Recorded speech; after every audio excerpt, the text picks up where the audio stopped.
Assalamualaikum warahmatullahi wabarakatuh. Waalaikumsalam. Kami selaku warga negara Indonesia yang baik, ya kan, sedang mengamati bahwa parlemen threshold 20% ini sangat meresahkan sistem pepolitikan kita. Adapun parlemen threshold 20% ini hanya mengakomodir perusahaan politik. Jadi bukan lagi partai politik, hari ini sudah berubah menjadi perusahaan politik. Karena dengan parlemen threshold itu hanya mengakomodir kepentingan oligarki dan kelompoknya, kemudian dalam rangka mempertahankan kekuasaan. Adapun pernyataan Puan Maharani bahwa undang-undang parlemen threshold itu sudah final dan tidak dapat diubah, bagaimana caranya ketua DPR RI kita ini caranya berpikir undang-undang dasar 45 aja bisa diamandemen, apalagi cuma undang-undang parlemen threshold 0%, ya kan? Buktinya tuh undang-undang omnibus law aja Anda acak-acakan bisa bikin, apalagi cuma undang-undang parlemen threshold ini harus dirubah demi mengakomodir dan demi apalagi menumbuhkan iklim demokrasi dan perkembangan politik di tanah air. Justru parlemen threshold ini sangat mencederai dan mendistorsi keadilan bagi seluruh Indonesia. Hak demokrasi kita dipenggal, ya kan? Memangnya partai politik aja yang bisa berkuasa apa di sini? Kami ini rakyat sipil menjadi rakyat kelas 2. Karena yang bisa mencalonkan presiden adalah partai politik. Nah, ini harus dihentikan hegemoni ini, bahwa setiap rakyat Indonesia berhak memilih dan dipilih untuk menjadi presiden Republik Indonesia. Jadi Anda jangan membuat undang-undang bertentangan dengan konstitusi kita sendiri.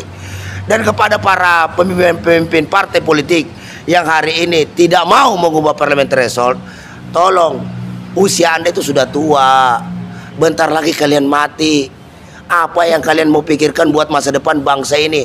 NKRI ini sedapat mungkin kita pertahankan sampai dunia kiamat. Jadi kalau Anda yang mau mati, Anda aja yang mati. Jangan suruh demokrasi kita juga disuruh mati dengan presiden threshold 20%. Kentara sekali dan sangat jelas sekali bahwa di sini ada kepentingan-kepentingan partai-partai besar yang hari ini berkuasa di parlemen untuk tetap mempertahankan itu agar kekuasaan dan oligarki terus berkuasa, merampok kekayaan Republik Indonesia, juga terus menindas rakyat Indonesia melalui regulasi-regulasi yang dibuat serampangan, amburadul dan brutal. Nah, itu aja mungkin dari saya. Ada pendapat dari Bu Kurnia, silakan. Bang Arbi dulu. Oh, Bang Arbi dulu, pengamat politik kita. Jadi begini, presiden threshold ini jelas-jelas bertentangan dengan semangat kedaulatan rakyat, ya kan? Karena presiden threshold 20% selama ini menghasilkan pemimpin kalau nggak pasang satu, dua pasang, 01, 02. Ini jelas ini tidak mencerdaskan bangsa.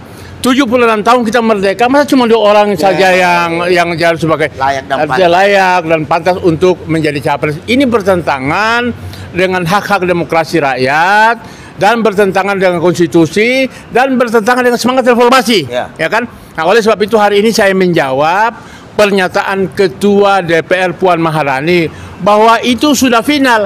Yang bilang final itu siapa? Kan gitu. Kami rakyat mengatakan tidak. Karena tidak mengakomodir suara-suara dan hak-hak rakyat untuk memilih. Jadi partai politik boleh saja menentukan, tetapi rakyatlah yang akan memilih. Oleh sebab ini yang harus jangan salah disalahpahami. Jadi oleh sebab itu penentuan capres itu mestinya bukan hanya hak partai politik, tetapi hak rakyat, ya kan? Jadi kalau misalnya dengan seperti ini, maka demokrasi menjadi demokrasi yang elegan, demokrasi yang betul-betul menciptakan yang sehat, ya kan? Tetapi kalau PT 20%, demokrasi rusak, demokrasi kacau balau, dan melahirkan kemudian terjadi benturan-benturan kepentingan sampai hari ini. Nah, salah satu diantaranya akibat daripada demokrasi oligarki ini kayak oligarki ini 20% ini. Jadi kita inginkan, kami datang dengan teman-teman di sini untuk meminta agar Mahkamah Konstitusi segera membatalkan 20% dan kembali kepada kedaulatan rakyat. Karena apa? MK lahir dari hasil reformasi, lahir dari hasil perjuangan rakyat. Oke ya. Assalamualaikum warahmatullahi wabarakatuh. Ini jawaban terhadap Ibu Puan Maharani sebagai Ketua DPR. Harus paham itu, ya. Oke, silakan Bu Kurnia. Bismillahirrahmanirrahim. Assalamualaikum warahmatullahi wabarakatuh.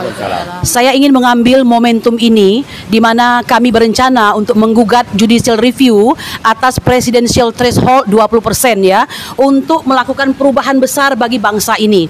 Saya ingin mengatakan bahwa inilah momentum yang terbaik tersebut. Kalau tadi Bang Arbi mengatakan bahwa Ketua MPR DPR dalam hal ini Ibu Puan Maharani yang cantik jelita mengatakan bahwa itu sudah final, saya kira saya tidak bisa menyalahkan, mungkin kapasitas beliau memang hanya sampai di situ. Padahal untuk mengatakan final itu hanyalah urusan keberlakuan sebuah undang-undang. Tapi undang-undang itu bukan berhala, ya. Undang-undang bisa dirubah. Apalagi makin kesini makin dirasakan bahwa undang-undang tersebut menyesakkan kehidupan berbangsa, merusak sendi-sendi bernegara, sehingga memang harus diganti.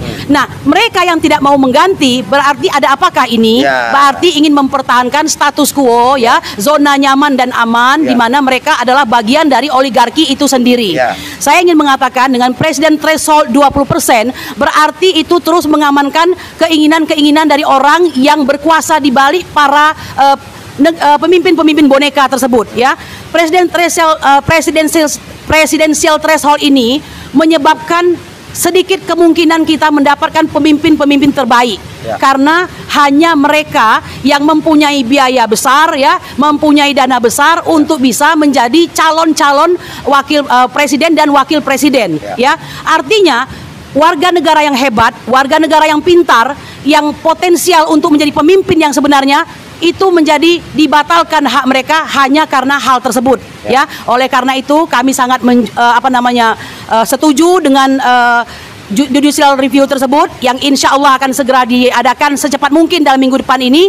Kami berharap doa dari bangsa Indonesia, minta bantuan Anda untuk peduli juga bahwa ini adalah nasib Anda, ya. Kita lucu gitu kalau sampai ini tidak bisa dilaksanakan gitu loh. Terus bagaimana Bu Purni terkait masalah dominasi partai-partai yang hari ini, sehingga salah satu bentuk daripada hasil parlemen threshold itu adalah lahirnya undang-undang omnibus law, kemudian senak perutnya, senak jidatnya DPR ini bersidang aja semua maunya.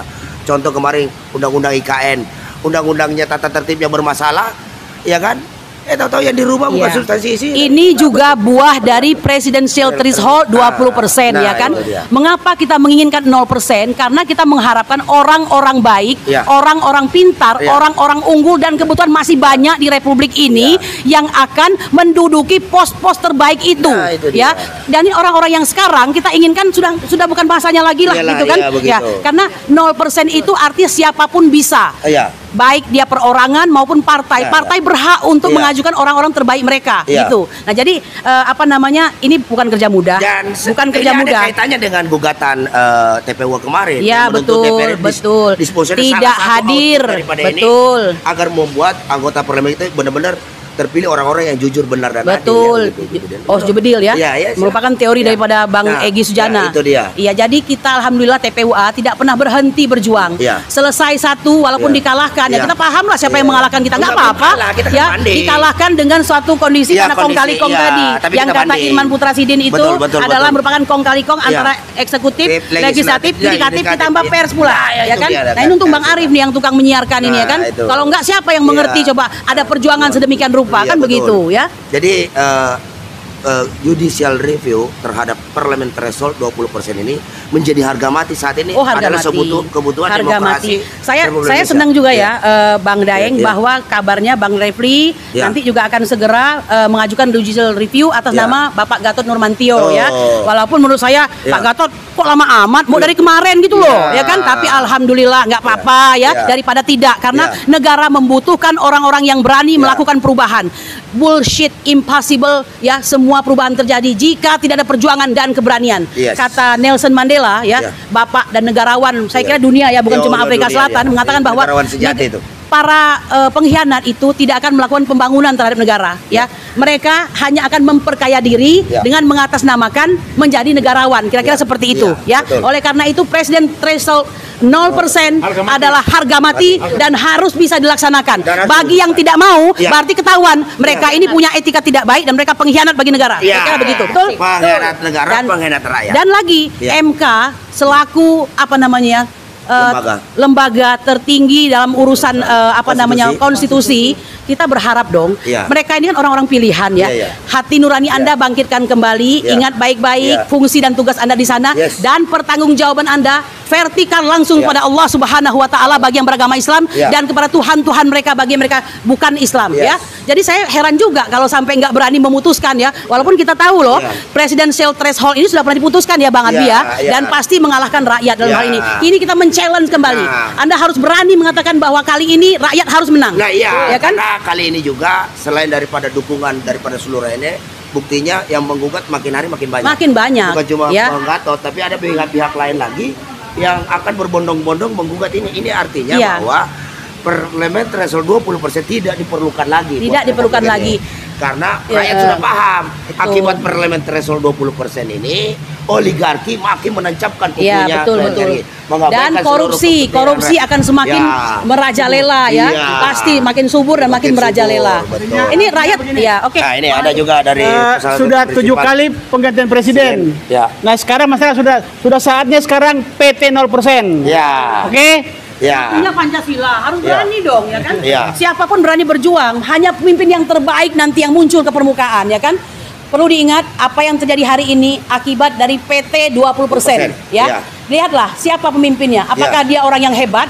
Mungkin hebat ya, hebat dalam apa? Membuat hutang misalnya begitu kan. Membuat kegaduhan. Dalam rangka apa? Membuat regulasi yang tidak berpihak kepada rakyat. Jagoan dia ya kan. Membuat apa? Carut marut di bidang hukum, carut marut di bidang ekonomi. Bikin undang-undang omnibus law kayak bikin Indomie telur aja. Kok bisa dalam waktu sesingkat itu ya kan? Itu hasil daripada parlemen threshold 20%. Dan rakyat mesti tahu threshold itu artinya ambang batas ya. Nah, jadi ada 3 sebenarnya. Threshold parliamentary, kemudian threshold presidential threshold, satu lagi legislatif ya. Threshold ya, betul. Jadi tergantung apakah threshold untuk legislatif, threshold parliamentary, threshold presidensial penggunaannya. Kali ini presiden. Nah, jadi intinya ini itu untuk usulan threshold kita nolkan semuanya. Nolkan semua. Karena sudah biarkan semua anak bangsa terbaik ini yang maju dalam medan pertempuran menunjukkan hati rakyat ya. Jadi kita mau ingin zero option. Zero option. Jadi untuk memperbaiki bangsa yang sudah 76 tahun tapi carut marut ini, kita kembali kepada opsi 0, zero option. Di restart ulang. Di restart kita kembali perbaiki bangsa ini supaya bapak-bapak, teman-teman security, tentara, polisi, ASN semuanya berbahagia. Daripada uang itu hanya berputar di kalangan konglomerat, partai-partai yang membiayai presiden selama ini. Kelompok 1%. Nah, kelompok 1% yang menguasai 99%. Nah, kita sebaliknya sekarang ini. Kelompok 90% harus menguasai semuanya ini. Itu adalah zero option, kembali kepada 0%. Oke? Takbir, Allahu Akbar. Oke, saya kira Putri mau menyampaikan? Mungkin itulah pendapat kami daripada calon-calon prinsipal ini yang insya Allah hari Senin akan mendaftarkan gugatan. Ingat, presidensial threshold 0% ini adalah harga mati. Hati-hati MK karena rakyat akan mengawal. Jangan sampai karena tuntutan rakyat ini yang dilakukan secara objektif, sistematis, toleran, jujur, benar dan adil melalui Mahkamah Konstitusi tidak diakomodir akan mengakibatkan pengadilan rakyat. Kembalilah kepada hitoh Anda sebagai orang yang mengawal konstitusi itu sendiri. Jangan menghancurkan konstitusi. Ini momentumnya. Nah, betul. Ingat, itu DPR sana adalah rumah rakyat. Anggota DPR cuma dikontrak 5 tahun di sana tinggal. Kami berhak nginap di sana. Hati-hati dengan ini. Kami akan kawal serius ini. Ya, demikian. Terima kasih. Assalamualaikum warahmatullahi wabarakatuh. Allahu Akbar. Hidup zero. Hidup zero. Zero. Hidup